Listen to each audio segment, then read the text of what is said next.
माँ के पेट से बाहर आने के बाद हमारा ख्याल किया, हमको पाल पोस कर बड़ा करके जवान और बालिग कर दिया। क्या उसने इसीलिए हमें पाल पोस कर बड़ा किया कि अब तुम अक्लमंद हो गए हो, अपनी मर्ज़ी से खाओ पियो और जो मन में आए वो कमाओ, जो मन में आए वो खाओ, जो मन में आए वो करो और उम्र के एक हिस्से पर पहुंच जाने के बाद इस दुनिया से चले जाओ? क्या इसी मकसद से उसने हमें और आपको पैदा किया? अस्सलामु अलैकुम व रहमतुल्लाहि व बरकातुहू।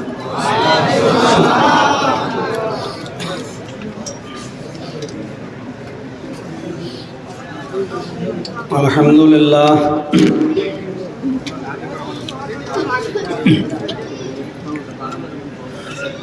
अल्हम्दुलिल्लाह नहमदुहु व नस्तईनुहु व नस्तगफिरुहु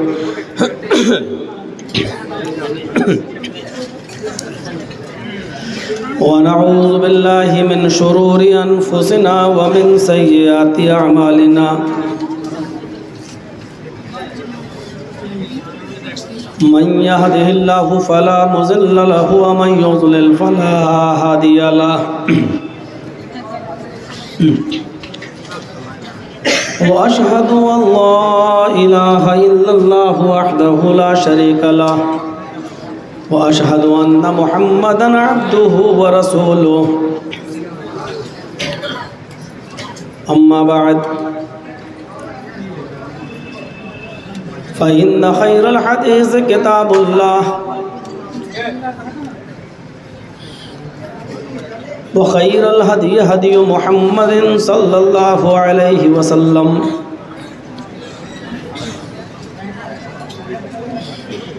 व शर्रुल उमूरि मुहदसातुहा व कुल्लु मुहदसतिन बिदअह व कुल्लु बिदअतिन ज़लालह व कुल्लु ज़लालतिन फिन्नार।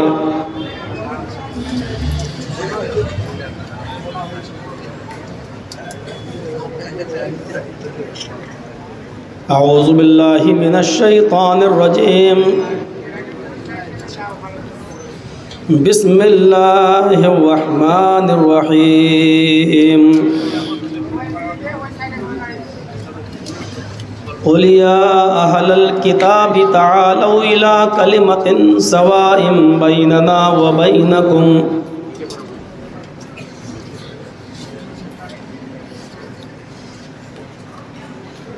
रब्बि इश्रह ली सदरी व यस्सिर ली अमरी वहलुल उक़दतम मिन लिसानी यफ़क़हू क़ौली।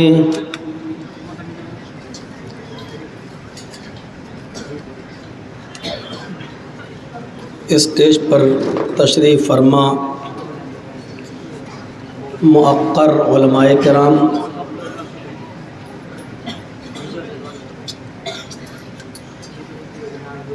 भुल्की के इस जामिया के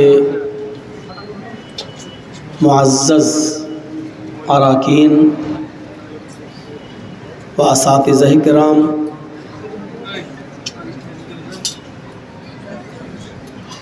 मुअज़्ज़ज़ सामाईन हज़रात,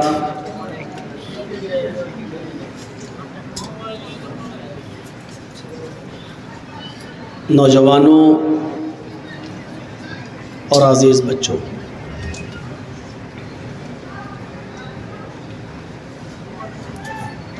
बारह बजे रात के और उससे भी ज़्यादा टाइम तक आपने लोगों को सुना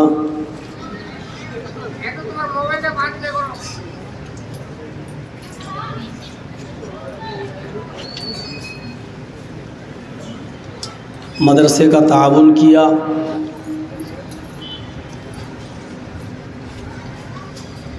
अल्लाह रब्बुल आलमीन आपके बैठने को कबूल फ़रमाए। जो आपने ताउन किया अल्लाह रब्बुल आलमीन उसका आपको अजर अज़ीम अता फ़रमाए। जिस मकसद के तहत आप यहाँ आए हैं अल्लाह रब्बुल आलमीन आपको उस मकसद में कामयाबी अता फ़रमाए। और जिन लोगों ने जो तकरीरें की हैं, कहने वालों को और सुनने वालों को और जो इस वक्त हम आपके सामने बोल रहे हैं, कहने वालों को और सुनने वालों को अल्लाह अमल की पूरी पूरी तौफीक अता फरमाए।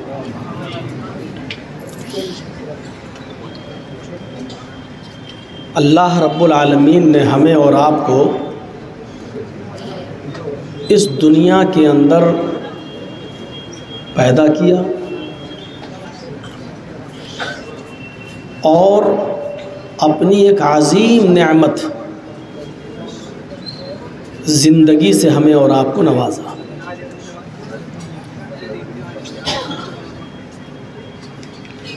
माँ और बाप के ताल्लुक़ कायम करने के बाद से लेकर आखिरी सांस तक वो हमारी परवरिश करता है। रहमे मादर में भी वो रोज़ी पहुंचाता है, ऑक्सीजन पहुंचाता है, 9 महीने तक माँ के पेट में भी वो हमारी हिफाजत फरमाता है। 9 महीने के बाद जब हम अपनी माँ के पेट से बाहर आकर इस दुनिया में जब आँख खोलते हैं तो इस दुनिया के अंदर भी हवा, पानी और ग़िज़ा की कसरत, अलगर्ज़ जिन जिन चीज़ों की ज़रूरत हमें और आपको पड़ती है ज़िंदा रहने के लिए, उन तमाम चीज़ों का इंतज़ाम अल्लाह रब्बुल आलमीन इस दुनिया में पहले ही से कर देता है। आपने देखा होगा कि एक लड़की की जब शादी होती है तो शादी से पहले उस लड़की के पिस्तान में दूध नहीं होता है, शादी के बाद भी दूध नहीं होता है, लेकिन जब 9 महीने के बाद उसी लड़की के पेट से जब कोई बच्चा जन्म लेता है, अभी वो दुनिया में आँख खोलता है, अल्लाह रब्बुल आलमीन उस बच्चे की ग़िज़ा उसकी माँ की पिस्तान में पहले से भर देता है। ये है ज़िंदगी के एक उसूल जो चलते हैं। फिर जब माँ के पेट से जब कोई बच्चा बाहर आता है तो वो अपने साथ कई चीज़ें लेकर आता है। उसके पास हाथ होते हैं, पैर होते हैं, नाक, कान और आँख भी होती है, दिल भी होता है और दिमाग भी होता है, लेकिन अभी उसकी अक्ल व शऊर इतनी बड़ी नहीं होती है। आँख होती है, वो देखता है लेकिन पहचानता नहीं है कि मेरी माँ कौन है, मेरा बाप कौन है, मेरे भाई कौन है, मेरी बहन कौन है। हाथ होते हैं लेकिन अभी वो हाथ से कुछ काम कर नहीं सकता। पैर होते हैं लेकिन अभी वो चल नहीं सकता। दिमाग होता है लेकिन अभी वो कुछ सोच नहीं सकता। और धीरे धीरे ये चीज़ें बढ़ती जाती हैं, नशो नुमा पाती जाती हैं, उसकी अक्ल व शऊर भी धीरे धीरे बढ़ती जाती है और फिर एक दिन वो मुस्तकिल कवी इंसान बन जाता है। अब उसको इतनी अक्ल आ जाती है कि हमें रोज़ी बैठे बिठाए नहीं मिलेगी, हमें कुछ काम करना चाहिए, हमें कुछ मेहनत करनी चाहिए। जाहिर है इतनी सी बात को हम अगर सोच लें तो ज़िंदगी के सारे मसाइल का हल हमें मिल जाए। जिस रब ने रहमे मादर में हमारा ख्याल किया, माँ के पेट से बाहर आने के बाद हमारा ख्याल किया, हमको पाल पोस कर बड़ा करके जवान और बालिग कर दिया, क्या उसने इसीलिए हमें पाल पोस कर बड़ा किया कि अब तुम अक्लमंद हो गए हो, अपनी मर्ज़ी से खाओ पियो और जो मन में आए वो कमाओ, जो मन में आए वो खाओ, जो मन में आए वो करो, और उम्र के एक हिस्से पर पहुंच जाने के बाद इस दुनिया से चले जाओ। क्या इसी मकसद से उसने हमें और आपको पैदा किया?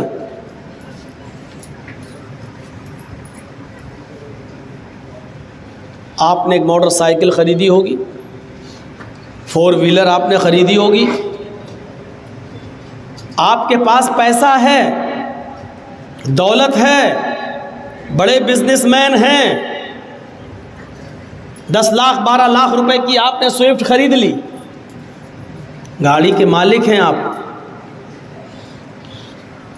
लेकिन गाड़ी चलाना नहीं जानते हैं आप। तो ये गाड़ी आपके किस काम की है?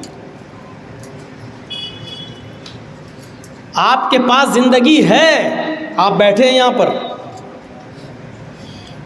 जो ये चप्पल उठा के उड़ रहे हैं वो भी यहां बैठे थे, अब जा रहे हैं, उठ रहे हैं, बैठ रहे हैं, ये सब आप कर रहे हैं यहां पर। ये यूट्यूब चैनल वाले भी अपनी हरकतें कर रहे हैं यहां पर।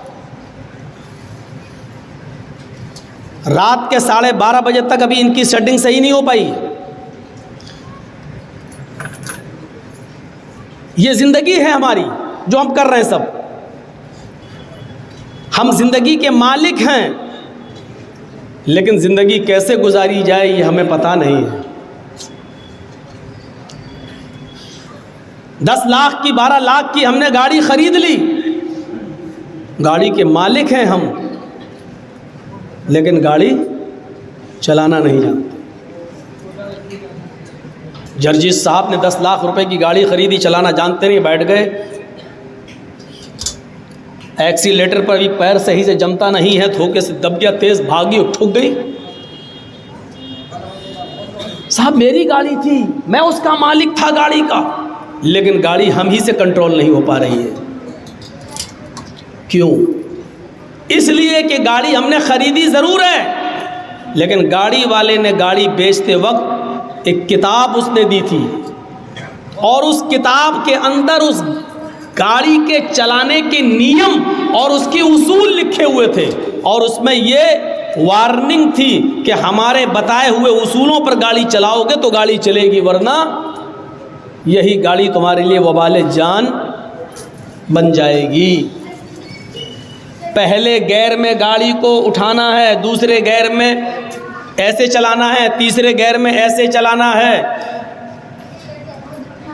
रेड सिग्नल हो तो रोकना है, ग्रीन सिग्नल हो तो आगे बढ़ना है। गाड़ी चलाने के सारे उसूल और ज़ाब्ते उस किताब के अंदर लिखे हैं, लेकिन हमने किताब खोल के भी नहीं देखी, ये सोचकर कि क्या गाड़ी तो हमारी है, हम इसके मालिक हैं, हम जैसे चाहेंगे वैसे चलाएंगे। तो मेरे भाइयों, ये गाड़ी नहीं चल सकती है, ये गाड़ी आपके लिए मुसीबत बन जाएगी। जर्जीत साहब ने 1.5-2 लाख रुपए की पिस्टल खरीद ली है, बंदूक खरीद ली है, राइफल खरीदी है शिकार करने के लिए। अब जर्जीत साहब समझ रहे हैं मैं तो राइफल का मालिक हूं, जैसे चाहूं वैसे चलाऊंगा। चलाना जानते नहीं है राइफल, शिकार सामने गुजर रहा है, तान ली उसके ऊपर बंदूक, लेकिन जो हिस्सा सीने पर रख करना चाहिए था, कांधे पर जो हिस्सा सीने पर सटाना चाहिए था, उसको तो हमने शिकार की तरफ कर लिया, और जो हिस्सा शिकार की तरफ होना चाहिए था उसको हमने अपने सीने की तरफ कर लिया, और चला दी घोड़ी, दबा दी घोड़ी। शिकार मरेगा या आप मरेंगे? राइफल तो खरीद ली हमने 1.5 लाख रुपए की, 2 लाख रुपए की, लेकिन चलाना जानते नहीं।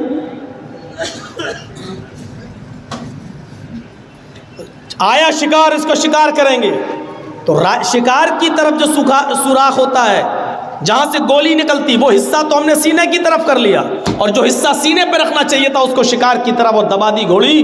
पता चला कि जर्जी साहब का जनाजा हो रहा है। साहब ये गलत कैसे चल, मेरी बंदूक, मेरी राइफल मुझे क्यों धोखा दे गई? ये आपकी जिंदगी है, आपको मिली है, लेकिन इस जिंदगी को चलाने का नियम उसने दिया है जिसने ये जिंदगी दी है। उसने एक किताब दी है कि इस जिंदगी को तुम्हें कैसे गुजारना है, कैसे चलाना है। तो ज़िंदगी देने वाले ने ज़िंदगी चलाने के उसूल बताए हैं और ज़ाब्ते बताए हैं। ऐसे ज़िंदगी गुजारोगे तो अपनी ज़िंदगी को कामयाब बनाओगे, और अगर तुमने अपने तरीक़े से, मेरी ज़िंदगी अपने तरीक़े से चलाओगे तो जैसे गाड़ी धोखा दे देती है और राइफ़ल धोखा दे देती है, उसी तरीक़े से ये ज़िंदगी भी धोखा दे देगी। मिसाल समझ में आ रही है ना? अब आप समझ जाइए, ये कोई नहीं कह सकता कि ये ज़िंदगी, ये कंपटीशन का दौर है, ये कंपटीशन का दौर है। हर आदमी एक दूसरे से आगे बढ़ने की कोशिश कर रहा है। मेरे पड़ोस में आज जो खाना बना है वो हमसे अच्छा बना है, अब कल हम उससे अच्छा खाना बनाएंगे। मेरे पड़ोस में उसके घर में ये पत्थर बिछा है, हम उससे अच्छा पत्थर बिछाएंगे। मेरे पड़ोस का कारोबार ऐसा चल रहा, हम उससे अच्छा कारोबार करेंगे। एक दूसरे से आगे बढ़ना और एक दूसरे से आगे बढ़ने की कोशिश करना, आज ये कंपटीशन का दौर ही चल रहा है। लेकिन ये असल हार जीत नहीं है। आज हम गरीब हैं, कल हम आपसे ज़्यादा पैसे वाले हो गए। आज आप गरीब हैं, कल हमसे ज़्यादा पैसे वाले हो गए। ये असल हार जीत नहीं है। असल हार जीत ज़ालिका यौमुत तगाबुन, उस क़यामत के दिन जो नेकियों में आगे बढ़ गया और जो गुनाहों में पीछे रह गया। नाम आमाल तराजू में तौले जाएंगे, जिसका पल्ला झुक गया नेकियों का वो कामयाब, जिसका पल्ला उठ गया वो नेकियों का वो नाकाम। असल हार जीत का दिन वो दिन होगा, और उसी दिन को जीतने के लिए और कामयाब होने के लिए ये ज़िंदगी दी गई हमें और आपको।